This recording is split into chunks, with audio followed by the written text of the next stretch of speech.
I still see those things in my sleep, even though it's been many months since I last saw them. You just can't stop yourself from visualizing one standing right above your bed when you close your eyes. But it just gets so much worse when these things tear away friends and families from their bodies.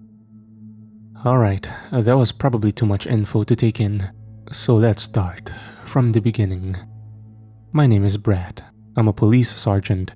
I won't get into specifics about my personal life too much because that's not what all of this is about. I'm here to talk about the disease that wiped out, or more like, changed everyone in my hometown. It was a late chilly August evening. Aside from myself, there was Carter, Jack, and Logan. For some quick background info, me and Carter had joined the police force as friends. However, we had met Jack and Logan at the task force itself. Now that our vacation was coming to an end, we had decided to meet up at a campsite to experience the privilege of breathing the crisp nature air we rarely had time to cherish. We were all sitting on logs, covered in a thick blanket of warmth emanating from the bright campfire raging in front of us. After a while of talking about our lives and upcoming events, we sat in silence, save for the branches Jack was picking at in the fire, with his shotgun leaning on a small rock behind him. Since we work as law enforcers, we were given permission to own a firearm license and use it when we thought necessary. Wild animals or drunks occasionally slip by our woods at night, so the double barrel was the only real thing ensuring our safety. It might sound a bit strange, but we live in a part of town that doesn't really mind all that. As I look back to the woods, recent memories begin to creep into the front of my mind as I fall into deep thought. I knew that it would be best if I just embraced them and got it over with. But I still wasn't ready to let them go, let alone face them. I tried to clear my mind by attempting to rekindle the conversation as I gaze up at the stars beginning to light the reddish sky. Nice night today, eh? I gestured upwards with my eyes as everybody else glances up at the darkening sky. Yeah, replied Logan. I haven't seen so many stars in a while, added Jack. After that, silence seemed to regain its composure, and I slowly sank back deep into my mind. Though I never showed anything on the outside, I would occasionally feel my locked-up thoughts desperately trying to escape my lips. But I didn't want to worry anyone, so for now, it was easy enough to brush it off as the aftermath of a dismal incident. It'll pass, I often told myself. As I looked up from the grass, I locked eyes with Carter sitting right across my log. Through all the years together, Carter had learned to read me, even when I put on my most expressionless face. You okay, Brad? He asks. Yeah, I'm fine. I quickly respond as I break eye contact and look away. After a few more seconds of studying me, he sighs. Cut the bull. What's bothering you? He questions, clearly not caring about the fact that he had just caught everybody else's attention. I'm fine, just thinking about that book I'm writing. I retort. Your crime novel? Come on, you just don't pull that out of nowhere, continues Carter. And besides, you never like dealing with outlaws. Oh, I remember all that, he says. I stop. Wanted to tell others what shit they're getting themselves into if they decide to sign up. Preparing them. I unenthusiastically blurred out. And with that, Carter fell silent, weighing his options on what to say next. Tired of the whole ordeal, I blatantly kick some nearby dirt as I look to the sun beginning to touch the horizon. It's your GF, isn't it? I jolt up to see that Logan has piped into the conversation. How'd you? You're in the blues. We all go through it. Just pick yourself up and... There are plenty of fish in the sea, he announces as he lets out a quick chuckle. Yeah, me and... I start. I'm about to have my emotions all leave my mouth at once when I hear a big piece of wood fall, and I look at the dying fire. I shouldn't tell them. Not yet. We need to spark up the fire again. I'll go get us some firewood. I hastily grab the bag we use for this job and hurriedly leave my group mates, most of whom have gone back to doing their own thing. But as Carter puts the last of the remaining twigs into the fire, he looks at me with suspicion until I'm completely out of his sight. As I walk through the bushes into a more wooded area, I begin to feel irked. Who are they to judge what I do with my life? Carter always questioning everything. I spot a half-snapped tree surrounded by thick branches. Jackpot. The frustration on my face quickly dissipates as I collect the cool but dry timber. That'll last us the entire night, if not more. With little light to guide me, I collect as much wood as the bag could hold before a repulsive stench hits my nose. Out of pure disgust, I cough a couple of times before putting a hand up to my nose. I know it sounds cliche, but at that moment, I felt expired blood and the insides of a frog intensified by 200% all around me. I was about to leave when I heard a distorted growling noise. I looked deeper into the woods and only saw darkness as the sun's rays no longer reached this part of the forest. After a few more seconds of not moving an inch, I heard slow, seemingly distant footsteps. It was barely noticeable, but eventually, the smell got stronger and the growl became more aggressive as the footsteps got louder and louder. It was only when my eyes started to water from the lack of blinking mixed with the rotten stench and the horrific sound mere yards from me that I bolted back in the direction of the camp. As I got closer to my destination, I began to hear faint noises of Jack's usual bragging about a girl in a bar and laughs coming from Logan and Carter. However, my sudden burst of hope quickly diminished as I felt more isolated by the seconds, as the footsteps behind me had now clearly turned into a run. Eventually, I saw the tiny fire barely illuminating 3 figures past the familiar bushes. I charged through all the sharp tree branches hanging in front of me, scraping my face, not daring to look back. Finally, I crashed through the bushes and felt my shoulder impact the rough ground below me. Once my breaths had filled my lungs with an adequate amount of oxygen, I looked up to see that my friends were all gaping at me with a surprised and puzzled look. They all held a bottle of Heineken, which explained why their laughs had suddenly ceased when I plopped down right in front of them. I no longer heard the footsteps, but the relief of that didn't compare to the terrified and dreaded feeling that screamed at me. I glared at the double-barrel shotgun, ready to jump on it when Carter put a hand on my shoulder. He was the only person that looked relaxed in our group, but when I looked into his eyes, I only saw curiosity mixed in with concern. "Let's get you up, bud," he says as he offers his hand. I clasp it and get up on my legs. "Alright, what's wrong?" My explanations seem to come out in a jumble of words according to Carter's face, but out of all of it, at least he understood that something was wrong and we were in danger. Though hesitant, everyone caved in after a while of convincing. We had gone hunting yesterday, so our remaining ammo for the shotgun was low anyway. On the way back to the cabin, I managed to repeat everything I said in a more calm demeanor, but in the end, everyone was either looking at me like I had just uncovered a terrible truth or that I needed serious medical attention. I've been told that lying isn't my strong suit though, which is probably the reason why they didn't give me up to a mental hospital then and there. "So you didn't actually see anyone?" Jack asked curiously. I nodded as he scratched his stubble beard. "It's your imagination. You've just been tense the past few weeks. It's just an instinct overreaction. Get some sleep, and you'll wake up as fresh as Daisy." When we got back to the cabin, we all felt drowsy, dumping our clothes in the living room and heading off to our own small rooms to hit the hay. I vaguely remember wishing everyone a good night within my yawns. I remember hitting my pillow out of exhaustion, and I remember closing my eyes, thinking everything would be okay tomorrow. My optimism wouldn't last. I woke up in a sweat, hearing loud voices downstairs. I flung on a t-shirt and some jeans before running out of my door and feverishly stumbling down the stairs. As I was going down, I heard, "What the hell is that?" and "Get the shotgun." I wasn't surprised to find everyone was already down there aside from Jack, arguing about what to do next. "What's going on?" I shout. Logan turns to me wide-eyed and explains the situation. "I woke up in the middle of the night to get some water from the kitchen, so I come down here, look out the window, and see that." He points to someone standing right outside the backyard window, and I feel a chill run down my spine. As the commotion around me progresses, I continue peering at the person, or at least someone that looks like a person on the other side of the window. He had pale skin and brown hair that was beginning to fall off with a black liquid trickling down his mouth. In a sick way, it reminded me of saliva oozing out of a baby's mouth. And then there were the eyes, the white bloodshot eyes. But that's not what chilled me to the bone. What truly stopped this thing from being called a human were the exotically malicious growls it was making The same growls I heard in the woods. Except now they were much closer.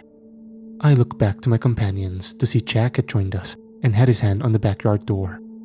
"I'm gonna put a hole in that son of a bitch. Who the hell does he think he is, barging in the middle of the night, waking everyone up and not giving a damn?" He fiercely shouts. "Jack, look, you don't know what that thing is. Just calm down and let's all figure this out." I shouted back, but the door is already open, and it's inside. I hear a sharp explosion, and then a scream, before it's on Jack. It all seemed to happen so fast. Logan was frozen in place, Carter was trying to pull the thing off, while Jack was desperately screaming for us to get it off him. I spot the double barrel lying beside the struggle, and know I only have one shot. I promptly grab the shotgun, click off the safety, pull back the forend, concentrate and aim just as Carter shoves the thing to the wall. My finger pulls back the trigger, and the double barrel recoils just as it's getting up. The cartridge collides with its shoulder, and a squirt of blood leaves its upper chest as it swiftly falls backward and collapses on the wooden tiles. Logan and Carter run to help Jack while I take off the 2 remaining shells from the shotgun's sling and reload after inserting them into the loading port. I'm not risking an empty gun if more of those things stop by. I run over to check on Jack, who's squirming in pain. "Are you alright?" I worriedly ask him. "Yeah, just a flesh wound, but that little fucker actually bit me right here." He wheezes for air as he points to his neck, where the thing's teeth marks reveal to have made a wide gash filled with blood and the black liquid that have begun to flood his clothes.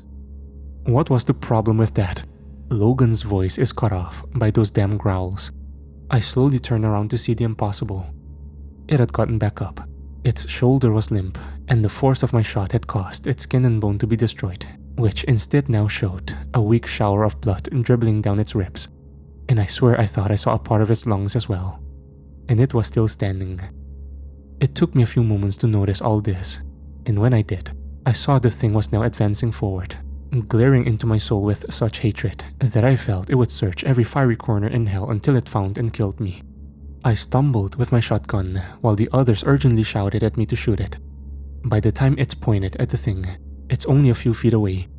In a mix of fear and confusion, I fire my last 2 shells at its head and torso and feel the double barrel's rear smash against my chest as a bright yellow light flashes from its muzzle.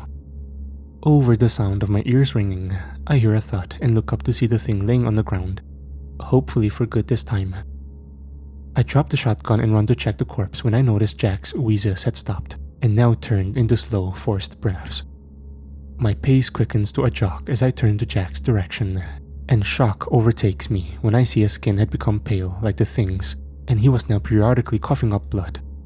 "Carter, get him an ambulance. Me and Logan will."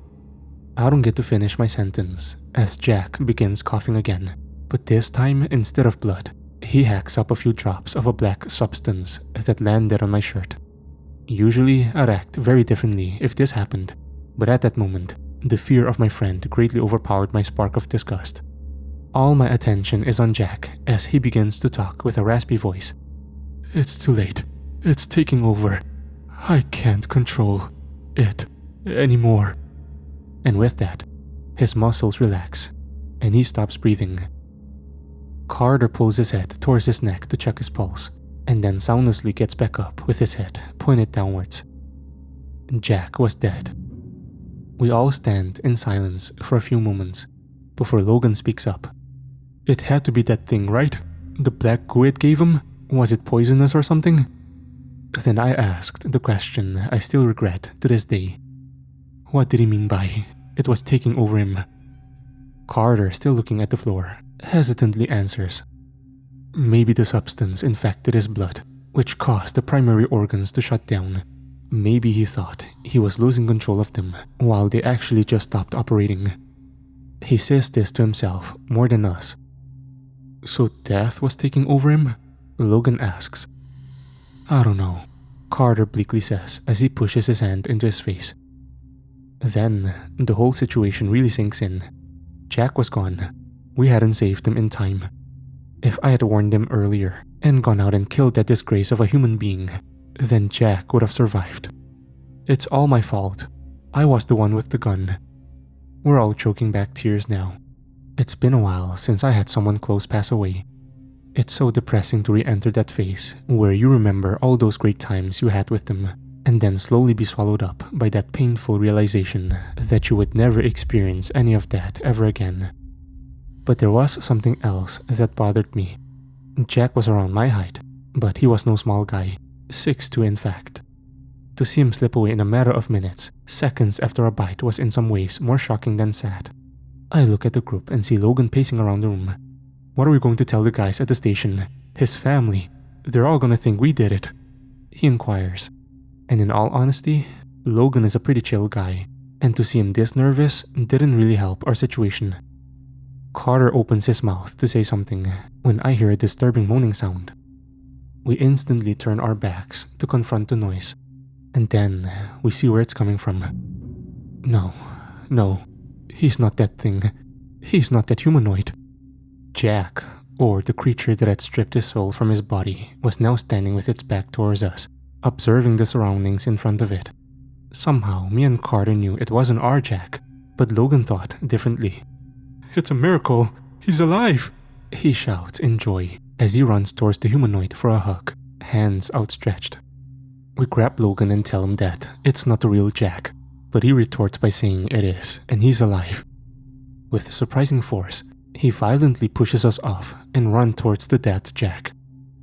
Just as he's about to reach the thing, it turns around, and we see white eyes where its pupils once were. Only red veins remain like rivers on a map. His groans had gotten more aggressive now, similar to growls, and when he opened his mouth, the same black goo was visible bubbling deep in his throat. Logan began to back off, but the creature snapped its head back and lunges right at him. It crashes into his shoulder and knocks him to the ground. All the while, Logan was switching between swearing the most he ever had in his life and pushing the creature's chin from his shoulder. We ran to help him, but just as we were almost there, the thing finally managed to get its teeth on his skin and sank them deep into his chest. "I'm bit. You can't save me. Get out of here. Get help," he desperately implored.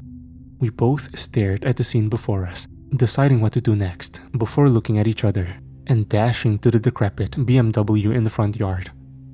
On the run back, I almost tripped when my gaze lingered too long on the slimy intestines spilled out on the dead thing's stomach that now had its shattered skull turned into a fountain of red. The combination of that and the echoes of Logan's screams slicing the air didn't help my coordination. Once I was finally outside, I spotted Carter running towards the car whom I followed, having the cool fresh air brush against my quiff hair ever so slightly. I jumped into the front passenger seat of our vehicle and slammed the car door shut just as Carter flared up the engine and turned on the headlights. We sped off into the night, attempting to comprehend everything that had happened. Even though new questions popped up every minute, there were a few that stuck out. How did Jack die from a bite? How did he get back up? Will Logan share the same fate?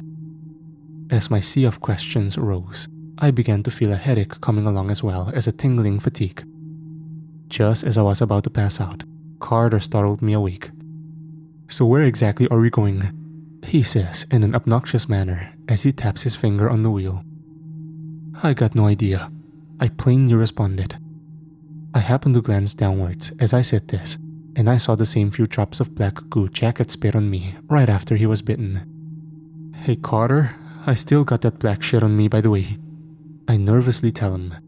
He glances at my shirt and then back at the road before he responds, "Just don't touch it. You can change it when we arrive at my house." "Problem is, it's far away," I grumbled in annoyance. When I really thought about it, I realized all of our houses were far away. In fact, the only standing structure I knew around this area was. Bingo. "Carter, we're going to the station. Out here, it's only like a 5 to 10 minute drive." "You sure, Brad?" he questions. "You think the chief's still awake by now? And besides, he'll probably think we're insane." "Relax. Look, the chief's never doubted me, and who knows how bad this thing is if it's infectious.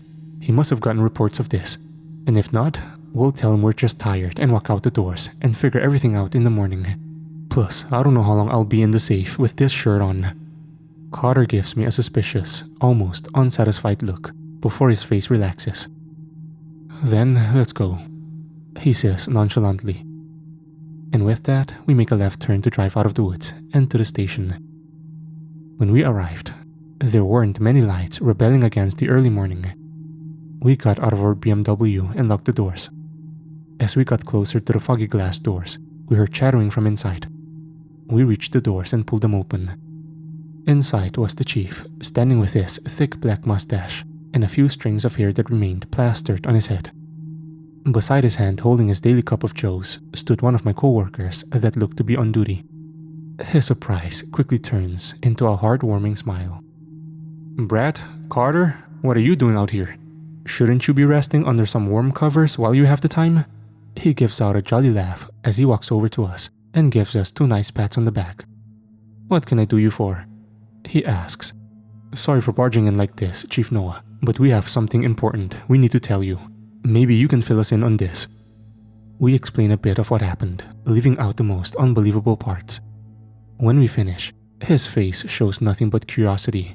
However, his eyes are undoubtedly filled with panic.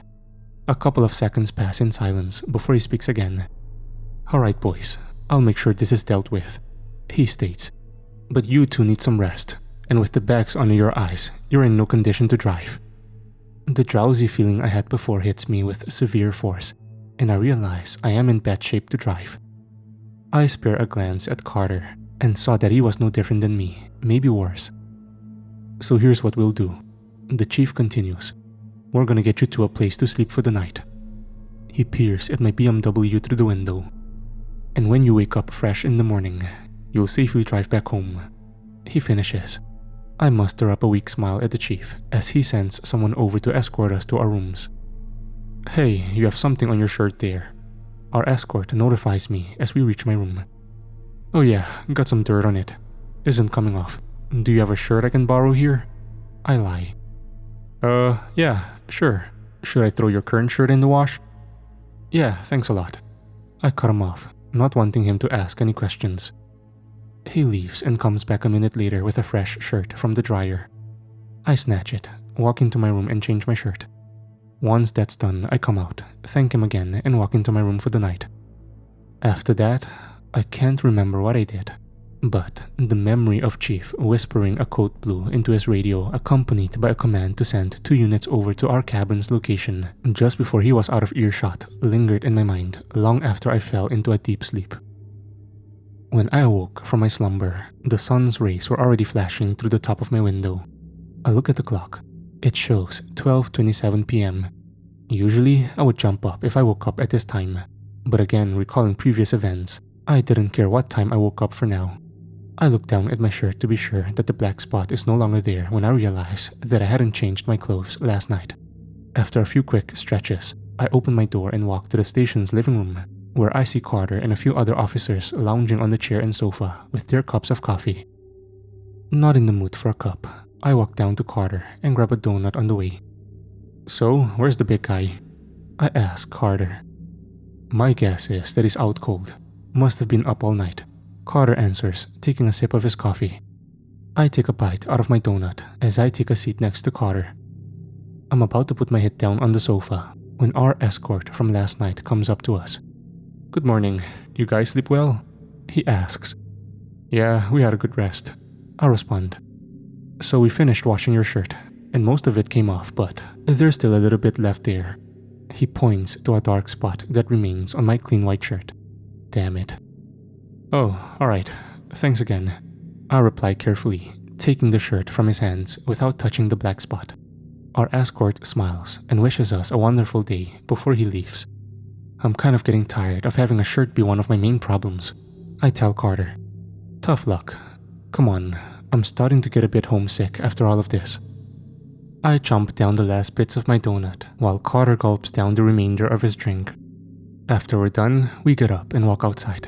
I throw my dirty shirt in the nearest trash can, glad to get rid of it and embrace the warm, soothing air. I get into the BMW and slowly lean on the slightly burning driver's seat. The air inside my car was humid, which hinted the sun was already starting to bake it. I hastily turn on the air conditioner before the insides of my car became a blazing banya. I turn the key for the engine and press on the gas while informing Carter that I was going to drop him off at his house first.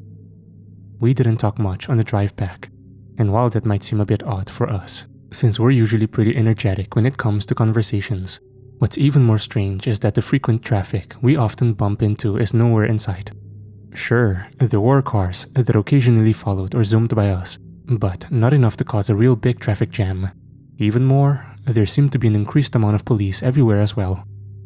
We didn't pay too much mind to this, however, and we eventually reached Carter's house, where he jumped off and promised to give me a call later on. As soon as he entered his house, I turned back around into the direction of the cabin. To this day, I still think that I was better off not going, but at the time, I felt like I needed to know the truth. I knew Carter would disagree, which is why I was going alone. I needed to know what really happened to Jack and Logan. The ride was shorter than I expected, though that made sense, since we usually had a numerous amount of stalls on the way there. But now that nothing could distract me, I determinedly made my way to the old house.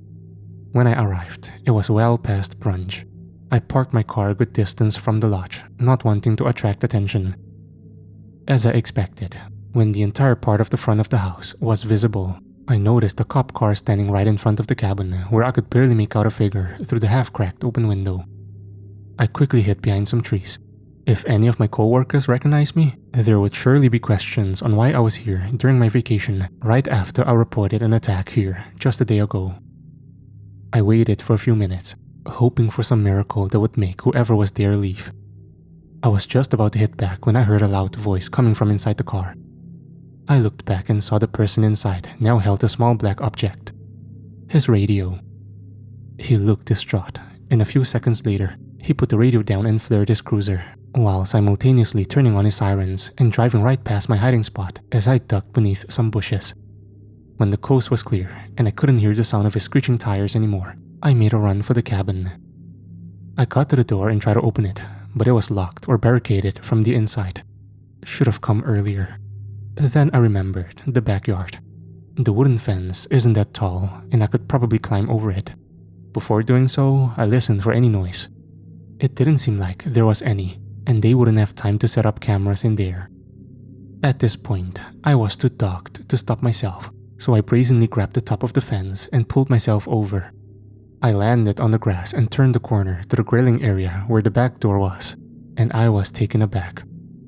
I knew the backyard would be a bit messy from our struggle, but the new scene was unsettling.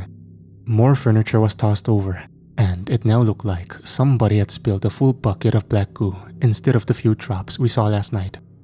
The same repulsive smell I felt in the woods and on my shirt had also returned. The police had quite a time. Yet, something told me that I needed to continue onwards and find out what happened last night. Perhaps an instinct. I followed the scent as it got stronger. The only thing that I could do to stop myself from vomiting was breathing through my mouth, but even then I still felt its ominous presence. And then, at the very edge of the backyard, I saw a white bag lying on the orange leaves with what looked to be a shovel situated on the fence. As I got closer, I realized that what I was looking at was a body bag. On closer examination, I noticed a small part of the bag on the top was unfolded. At the angle I was at, I couldn't see inside it, but a couple of steps forward would. After taking a deep breath, I leaned my head sideways and immediately saw the corpse inside was filled with bullet holes and the black goo, like in all the other infected. And then I recognized the person as the crippled, rotting body of Logan. I've had enough of this, I thought as I sprinted in the direction of the BMW. I jumped over the fence and stopped in my tracks. In front of me stood a policeman with a fresh cut, who I assumed was trying to grow a beard. I braced for the incoming questions, but then realized the man standing in front of me was Gerald. Me and him weren't really close, but since we both work at the station with the others, I could say we were acquaintances. "Brad?" he asked as he took off his glasses to inspect me. "Aren't you still on break? Why are you here?" "It's a long story. Did you get assigned here?" "Yeah, just right now they needed someone to fill in this case. The others." He stops, realizing he said too much. "Well, they had other matters to deal with. Anyway, why are you here again?" He presses. I really don't know what to say. I mean, I can't think of a good lie, but I can't think of a good way to put the truth either. And then I remember the chief's reaction. He was definitely hiding something back there. And if he knows something, then maybe he told the others on duty like Gerald. I decided to give it a shot and confess everything to him pretty quickly. I don't know. Yesterday, me, Carter, Jack, and Logan were camping. Then we went back inside. And in the middle of the night, this thing with black goo bit Jack, and we took it down. But then Jack started spitting the black goo and bit Logan. You already saw them? He asks. Saw who? Biters. He balks for a few seconds. Some kind of disease going around. They'll tell you everything when you're back on the job. He turns back to his car, but I stop him. Look, I've lost 2 people I've known for years last night. Can you just tell me what the hell is going on here? He sighs and looks me in the eye. I'm not allowed to say anything to anyone. But look, these biters are multiplying. Lock your doors and try not to go outside too much. That's all I can offer. Enjoy the rest of your vacation. I take in all of this relatively slowly, but I still manage to thank him and drive back home. After that, it was difficult to be at ease whenever I remembered what Gerald told me, which is why I slept a lot. It was a good distraction, but in the back of my mind, I already knew that this thing wasn't getting better, only worse. And I knew that when I got called in, the real fun begins. Alright, that's enough storytelling. I'm going to take my pills now. Nothing good ever happens with my mood when I remember all this. I'll tell you the rest later. But for now, farewell. Hey, so I'm back. At first, I was hesitant at the thought of continuing all this, but after reading your comments on my previous post, I've come to the realization that this nightmare will never stop haunting me, unless I just finish it. If you haven't seen the previous part, I recommend you to do so right now, since what I'm about to tell you might be confusing if you haven't already. But if you have, here's the rest of the story. Surprisingly, whatever this thing was spreading slightly slower than I expected. I was called in the day after I was at the station, but nevertheless, I still had a day to get my bearings with the help of sleep. I even managed to spare a little time on some research of this disease.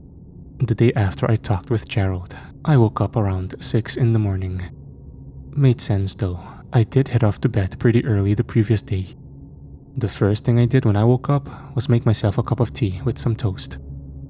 When I turned on the TV, I was a bit shocked to see that this thing hadn't made headlines or breaking news, but was simply acknowledged on the bottom of the screen where a few sentences were often repeated, stating that a new virus had made landfall in our surrounding area and staying indoors was advised to avoid sickness. At that moment, the only thing on my mind was the preservation of human lives, so I was grateful that at least some efforts were being made to stop the infection. I mean, the less of these things, the better. After I finished watching the news, I decided to try dig up some facts about this new disease, hoping to at least get something that'll give a little background info about the origin or cause of this virus's effects. At the end of the day, my eyelids were beginning to stick shut, because of the dwindling desire I wasted hours upon while discovering few revelations of the virus that were scattered across the edges of the internet. However, I had found out that the virus was officially called the FB, or flesh-biting virus, which when it makes contact with blood in a human body completely eradicates the immune system and soon after enters the brain where it gains complete control over its actions. It wasn't much, but after a day of non-stop typing, you're really just grateful for whatever you get. Right after supper, Carter gave me a call which I had completely forgotten about. It took me a while to fish out my phone, which had somehow made its way underneath the couch pillows, but I eventually managed to grab it and pick up the call. Hey Brad, you there? He asked. Yeah, I'm here. How are you? Not too good. I still don't get what the hell is happening, and now that Jack and Logan are gone. He pauses. Well, it hasn't been easy. What about you? Hadn't been great for me either, but I did figure out what happened with Jack and Logan. When that thing bit Jack, some of its fluid got into his bloodstream.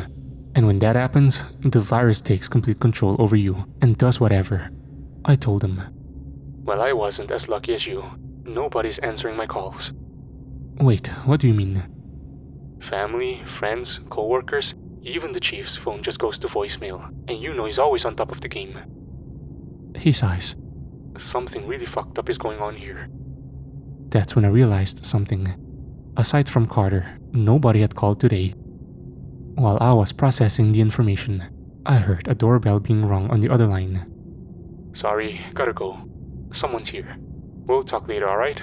Good night. He hurriedly said before I heard the buzz of the decline button. By that point, I was beginning to feel a weariness take over me. But just before I lay down in bed, I decided to call someone up. I put my phone to my ear to be met with the dull, call-failed sound. My eyes cracked open to see a white light creeping through the cracks of my upside-down phone. My ringtone was emanating from it, so I quickly grabbed it and turned it the other way around. My heart skipped a beat when I saw who it was, and I quickly swiped right to answer the call. "Chief, where have you been? You didn't pick up my call last night." Yeah, sorry about that. I know I usually pick up on the second ring, but lately, I've already had enough on my back to know where my blasted phone was. Look, I don't have much time. We need you at the station ASAP. I'm on my way. The phone call ends, and I check the time. 4:17 a.m. Above the call, there is an emergency notification sent about an hour before our phone call. Head indoors immediately, lock your doors, and under no circumstances allow any individual or individuals into your house. Anticipate further notifications. The message sent a chill down my spine as I pulled the covers off me and pulled on my socks. I hastily cut my jeans and flung on my tank top, after which I rushed downstairs to put on my shoes. Once I was outside, I ran inside my BMW and twisted the key for the ignition as my headlights turned on and shone through the darkness in front of me. On the way to the station, the roads were absent of any civilians and humans overall, aside from the lights illuminating rooms and houses and the other cruisers speeding by and in front of me. As I got closer to the station, I couldn't help the gut feeling emerging in my stomach as memories from a couple days back flashed in my mind, of all of us sitting by the campfire before gunshots echoed throughout the cabin, and that thing, that monster limping towards me with those cold, lifeless eyes. When it became too much, I didn't know what else to do but turn on the radio. I flicked through the stations, trying to find something relaxing. Eventually, I managed to settle on some 1960s jazz. When I finally arrived, I saw there were nearly no police cars stationed at the parking lot. As I walked up to the building, I saw there were 2 armed guards standing beside the main entrance. "Name?" one of them asked as he pulled out a clipboard. Brad," I answered. "Last?" "Harrison." After assessing the names on the clipboard a bit longer, he glanced up at me. "You're clear. Head on in." What I found inside can only be described as the most literal clusterfuck I've ever seen. Receptionists were frantically answering phone calls, while police officers were constantly moving from one place to another. Through the chaotic scene, I managed to squeeze through the crowd and find the chief in his office with one hand sliding through his hair and the other holding onto a phone he was breathlessly talking into. I cracked open his door and quickly slid inside. He said a few last words into the phone before feverishly placing it back down on his desk. "Brad, it's good that you're here. Look, I'm sorry I didn't tell you everything before, but..." He stops. "It's for the best." "What do you mean?" I ask him, already knowing the answer. "Look, those things that got Jack and Logan, it's this new virus. They thought they could keep it locked up. But of course now, the incursion happens, damn it. Look son, there's been an outbreak of these biters in an area close to the town that stretches all the way to your cabin. Carter is already waiting for you in the car. When you get to the center, Harper will tell you what to do." He leans in a bit closer to me. "If anything goes wrong, I need you to take out as many of those bastards as you can before reinforcements arrive, alright?" "You can count on me, sir," I said, proceeding to leave. "And get him in the heart. One shot is all it takes," he shouts just before I shut the door, still processing the jumble of information the chief gave me. I put on my uniform and found my gear. Can't blame him though. He has a lot of things on his hands right now. I jogged to the main entrance where Carter was now waiting for me with the engine on. I jumped in to hear his usual complaints. "Took you long enough. Where you been?" he questioned. "Just drive," I told him as he pushed on the gas. I wasn't looking forward to our meeting with Harper because me and him never had the best relationship. I was almost certain he'd give me a hard time, especially because of the incident last week where I tripped and accidentally spilled my latte all over his shirt. Ever since, he's been giving me annoyed looks whenever the chance comes up. As we entered a tunnel, I turned up the radio to momentarily divert myself from my problems. It took a few seconds for the static to clear up a bit, but when it did, I tuned out all other distractions and tilted my head closer to the radio. Emergency alert all around the region. Anyone still not inside should reach their household as soon as possible. If your current establishment is not within a 5 to 10 minute drive, then head to one of the 9 police checkpoints installed around the city. Restrain from approaching anyone you see outside of your car. If the person you see looks suspicious, contact the authorities and stay away. I promptly turned off the radio, not wanting to instigate any unnecessary thoughts. I glanced at Carter, suddenly remembering I wasn't the only one in the car, but he was still looking at the road, lost in his own ocean of thoughts. When we exited the tunnel, I heard something zoom over us. I lowered my window and saw a couple of helicopters soaring past us as they searched the ground with their radiant spotlights. The rest of the drive itself wasn't too long, though it seemed to take for hours. As we got closer to our destination, we saw more and more police cruisers blocking exits as well as occasional SWAT and CDC units roaming the streets. Sometimes we even heard the intermittent pace of gunshots being fired somewhere in the distance. Where exactly are we going? I asked. Sector 2 part of the city. At least, that's what Harper said. Yeah, I was wondering, have you heard from his captain? No actually. I guess you'll have to ask him. Carter responds. When we finally reached our destination, the sight in front of us was ghastly. The nature-friendly environment had lost its pristinity and now had been turned into a full-on government outpost, with law enforcers swarming the area. Petrified civilians were ushered into a designated area as they gave nervous side glances towards a metal fence on the other side of the outpost. As we got out of the car, Carter checked his holster to make sure his pistol was there. I did the same and strapped my shotgun over my shoulder. After asking around, we progressed towards Harper, passing more panicked faces and constantly shielding our eyes and ears from the multiple searchlights regularly scanning all areas in the outpost, as well as from the blaring car siren just out of view. Everywhere you went, you could see yellow caution tape plastered in between 2 trees, leading deeper into the forest. Eventually, we found Harper in the middle of it all, barking out orders through his microphone connected to some loudspeakers. A truck was sitting behind him with a soldier operating a machine gun nested on its rear end. When we were close enough to him, his deafening voice was cut off as he turned his obnoxiousness to us. So where the hell have you 2 idiots been? It's hard enough organizing a bunch of clueless citizens, but when I have to deal with tardiness? He silently glares at us, waiting for an apology. We're sorry, Lieutenant. Carter answers. Won't happen again. Hey, by the way, Harper Lieutenant, where's your captain? I ask. Harper looked at me dumbstruck, almost like I offended him. Brad, that's none of your business. But if you're so interested, he's at some kind of important meeting. Gave me orders and left me in charge. Okay, I'll reply. He looks at me as if expecting more, but embarrassingly realizes that's all I'm going to say. Something I take genuine satisfaction from.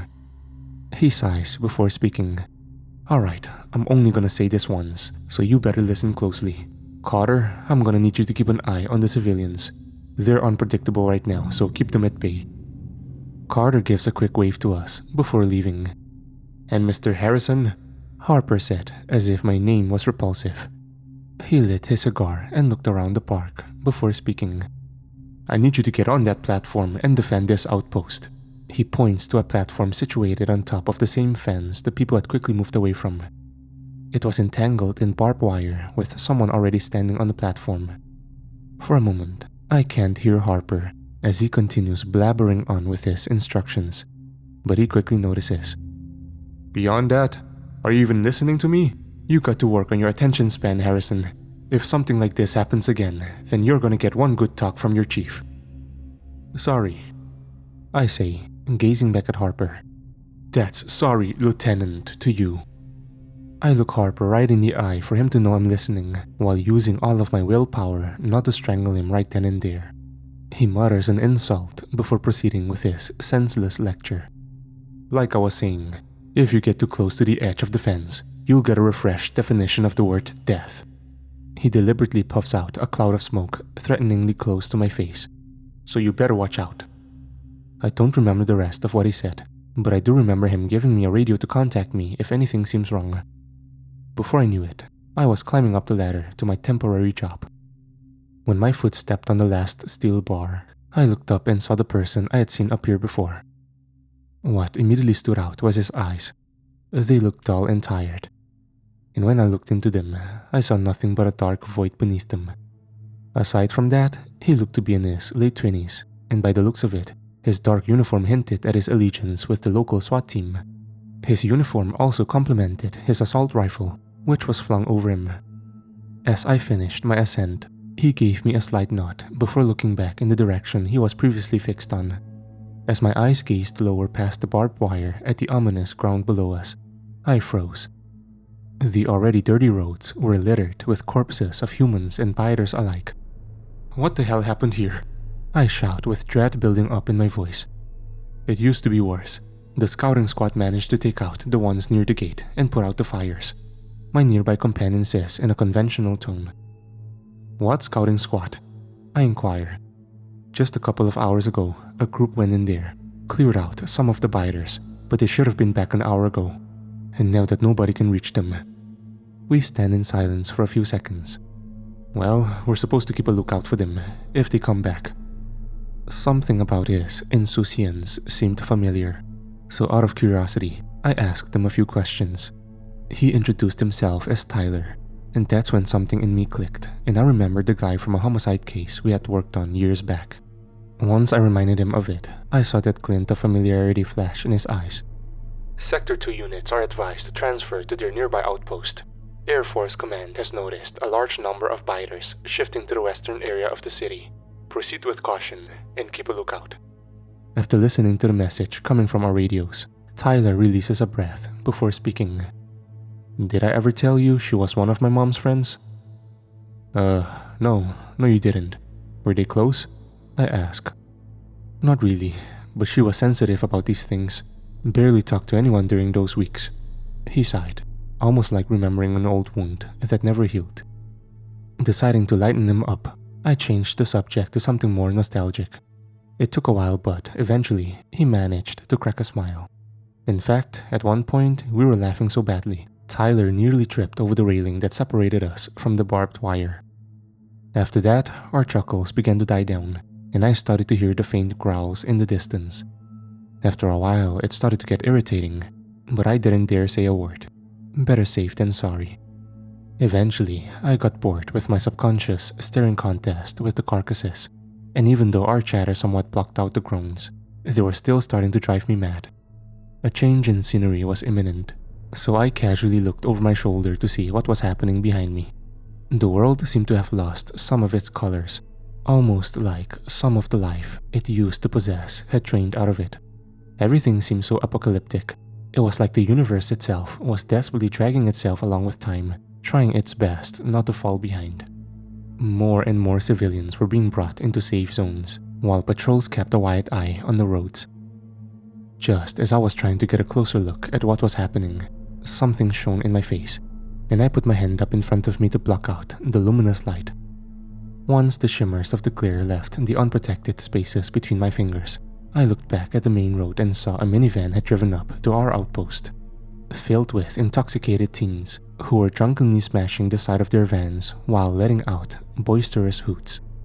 A couple of officers eventually got beside their vehicle, and once they intimidated the driver of the minivan to open his window, the officers tried to get the teenagers to calm down and follow their given instructions. However, as each passing second came and went, the air got silent and tense as the drunks stood firm on their refusal to comply as the officers' voices raised in pitch. Eventually, the cops lost their patience, and after radioing in a few more officers, they unbuckled their batons, readying for a full-on push. And then, something happened nobody was ready for. The driver of the minivan hollered, "You ain't never taking me alive," before yanking back his gear to drive, and speeding straight through the barricade tape as his tires stridently screeched. The minivan made sharp turns and unexpected curves as law units jumped out of its way while they clumsily got out their pistols and began to fire at its tires, attempting to slow it down. The bullets seemed to be made out of plastic though, since most of them just kept bouncing off the wheels. As shots continued to ring in the air, I cursed under my breath, while simultaneously getting out my Remington and firing off my own few rounds when the van was close enough, managing to get a big enough hole in one of the tires for it to become completely defective. But even as more and more of its tires kept losing air, the scarcity of friction on the ground kept the van sliding in the direction of the opposite side of our fence where people were standing on an alternative platform. It was only when the minivan was mere meters from their platform that they jumped off, barely making it to safety, just as the caravan violently crashed through the fence, creating a wide gap in it and toppling the platform in the process. And after that, the driver seemed to have lost control of his vehicle because it steered off course and was speeding straight towards an alleyway corner.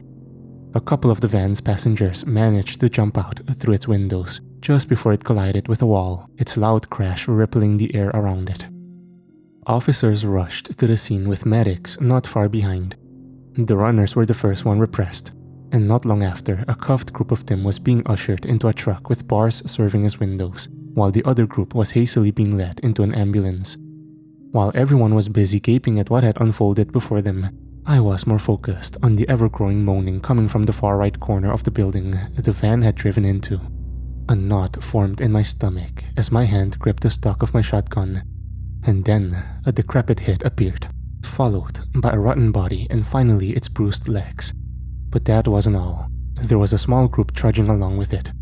But when they spotted the crowd before them, their trudging turned into a charge. "Get out of there!" I instinctively clamored as I took 2 shots at the thing's torsos, while the shotgun vigorously hit my chest plate. Shrieks erupted from below me as the medic's grips loosened, and the now sober teens scrambled past puzzled officers. As the other teens in the truck desperately rattled the bars blocking their escape, the deputies, with seemingly little experience, paid no mind to them and slowly retreated back into the outpost. Even as they try to steady as many shots at the incoming biters as possible, their aim always seems to be just off. On top of that, this only irritates the biters as they quicken their approach. The other officers hurry their way inside. One stands out from the rest, attempting to stop the biters with a strict order for them to halt. By the time he realizes the true nature of these things, one has already got to him. By the time SWAT members arrive and take out the remainder of the biters, the courageous officer is sprawled on the floor, convulsing in the same black substance Jack did back at the cabin. Everybody was reluctant at the thought of what had to be done. Most were calming their fellow coworker, telling him it would be okay. "Kill him! Shoot him in the chest!" Harper shouts over the crowd. "You want him to become one of those things?" A few long seconds pass, after which an officer reluctantly retrieves his pistol and leveling it at the man's skull. He whispers something before a reverberating bang echoes through the base. Some that know the man stay transfixed on the crimson liquid blossoming on his head, while others turn away and bury their hands in their face, including the person that put him out of his misery. Before long, white hazmat suits arrived and split into 2 groups. One started patching up the gap in the metal fence, while the others carefully examined the now cool corpse of the officer before gingerly picking it up and carrying him away. As much as I wanted to mourn for the poor soul like the rest, I couldn't ignore the all but familiar scent burgeoning through the air. As much as I wanted to chalk it up to my lately overactive senses, it became harder and harder to do so as the smell strengthened to a point where it seemed it was nearly palpable. "Holy shit, look at how many there are." Tyler points to an area about 30 meters from us at approximately 1 o'clock from our point of view. No less than 40 biters are making their way closer and closer to our position. Even though I know we don't have much time, I can't help myself but think, whoa, are they so pissed about losing a handful of their bodies that they sent 5 times as many? Mentally scolding myself for wasting time, I silently pull out my radio and pin down the speech button. My breath crackles through it as I begin to speak. "We've spotted a biter horde advancing towards the Midwest outpost. Over." I peer back at Harper, who's still standing on his imaginary throne. He looked to be talking to a frustrated family of 3 standing next to him, but was now frozen in his tracks. He gives me a quick glance as to confirm what I was saying was true, to which I nod. He hurriedly sends the family away before snatching his own radio and putting it up to his mouth. Through my intercom, I heard, Code Blue. I repeat, Code Blue. All available law personnel in Sector 2, report to your defensive points. Medical personnel, get the civilians to safety. Officers speedily jogged to their positions, swiftly ducking under whatever cover they could find to safely shoot through the small openings in the metal fence. SWAT members were either teaming up with the police or obstructing the gap abandoned by the defenseless hazmat suits which had long scattered. By now, the buyers are aware of our presence and have begun running. Tyler already has his assault rifle in hand, and after one look at me for preparation, fires off his first few rounds, followed by a series of gunfire from below the platform. Ignoring the cold sensation of the metal in my hands, I nimbly pulled back the fore-end of my Remington and aimed at the first biter in sight. A gauge blows out of the gun, and my head is sharply tilted upwards. When I glance back down, the biter seems to be dead, but by that point, other biters are already trampling past his body. I took another shot to the chest of a biter. This process repeated a few more times, but even though my shots were reinforced by sporadic outbursts of the semi-autos, the waves just kept coming. At one point, the biters reached the SWAT members holding a makeshift barricade for the gap. The first one went down quickly, but as more bodies began to pile up, it became harder for them to adjust the movement of their guns. Eventually, the SWAT team was overwhelmed and became vulnerable, something the biters took advantage of as they entered the outpost. My radio burst to life, and through the static, I could make out, Breach the Sector 2 outpost. Immediate backup requested. The machine gun, which up until now was wary of its bullets taking down the fence, lets out a barrage of gunfire down on the biters inside, temporarily halting their flood into the outpost. I look at Tyler, who's entranced by this whole ordeal. Those biters are going to reach us any second. We gotta jump. I apprehensively shouted at him. He snaps out of it and jumps over the railing, down onto the floor. I follow and land with a sharp pain escalating through my leg. I ignore it and rush to Tyler. But just before I reach him, a group of officers block my way, shooting and taking out some of the biters coming after them. I look behind me and see multiple of those things ripping out pieces of flesh from their victim. They turn to me, and I know I don't have any other choice. I start running, and I don't know where I'm going, but anywhere as long as those things aren't there. My foot catches on a rock, and I collapse on the hard stone beneath me. As I'm getting up, I see the machine gun truck now surrounded by biters. In a desperate move, it takes out as many biters around it as it can, before one grabs onto its side and jumps on the gun operator before crawling inside to the driver. The wails nearly make my body uncontrollably fall back down, but I get back up, trying to regain my bearings. I look forward and meet eyes with a biter a mere yard away. Its neck is snapped backward, with its head entangled in bulging veins, while ghostly white eyes are buried deep within its sockets. It screeches a guttural scream before sprinting right at me. I fire my shotgun, but I miss each time. It springs right on top of me, and I shut my eyes, waiting for the fatal bite. My eardrums ring as the thing flops down threateningly close to my throat. I push it aside and see the shallow image of a cloth-torn Carter. He offers me a hand and I grasp it. "Thought you'd still be here," he said while pulling me up. "Look, I hate to say it, but if Harper doesn't do anything, then we're done. We gotta get to him. But I don't think we'll make it together, so we'll have to split." I stop as Carter is already running in the opposite direction. Guess he wants to live just a little bit more than me. Without thinking another word, I turn away from Carter and dash in the direction I last saw Harper, unholstering my Glock. After taking out a few more biters, I found Harper stranded in his thoughts, surrounded by a SWAT team taking out anything that got too close to him. Reasoning that my quick thinking efforts weren't as stupid as I first thought, I hastily made my way to Harper, ignoring my obligation of Exalt as I anxiously warned him. "Harper, we're not going to last much longer out here. Are we going to receive backup anytime soon?" "Backup? You still think we're going to get some kind of backup?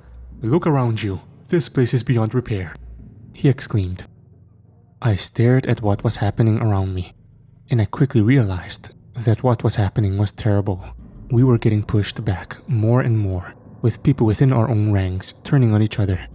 Chaos emerged as guards deserted medics, medics deserted civilians, and civilians deserted each other. You could see friends looking for friends and panicked families looking for their kids, while other civilians just wanted to get out of here. Harper was right. We couldn't stop this alone anymore. As minutes passed, we kept losing more and more fronts, and soon the biters had cornered us, with fallen civilians and law units making up nearly half of them. Even though it was hard firing on our own, we knew that they were gone and our deaths were almost inevitable. But that didn't mean they had to be in vain. We weren't going down without a fight.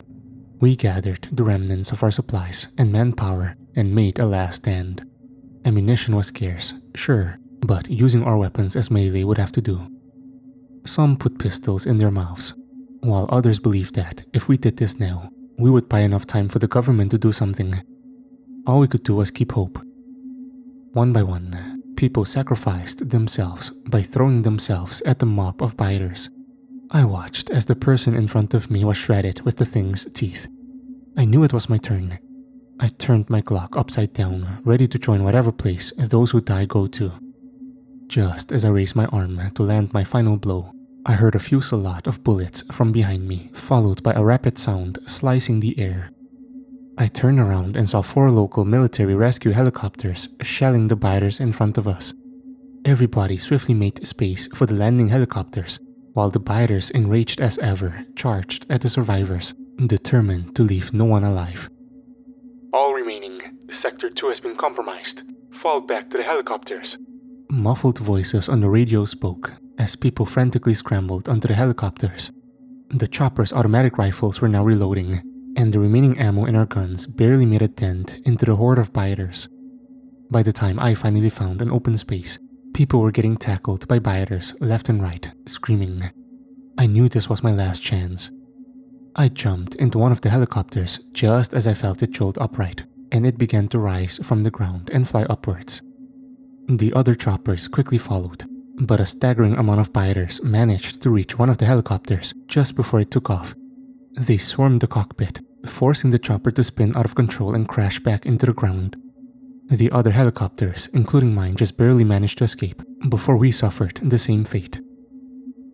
The cool air brushed against my face as we reached a higher altitude. It's over, I thought, just as I heard a growl come from beside me. I sharply looked to my right and saw a SWAT member sitting next to me, but when I looked into his eyes, I saw nothing but a pale abyss of a long-dead human. An explosion rattles the helicopter we're in.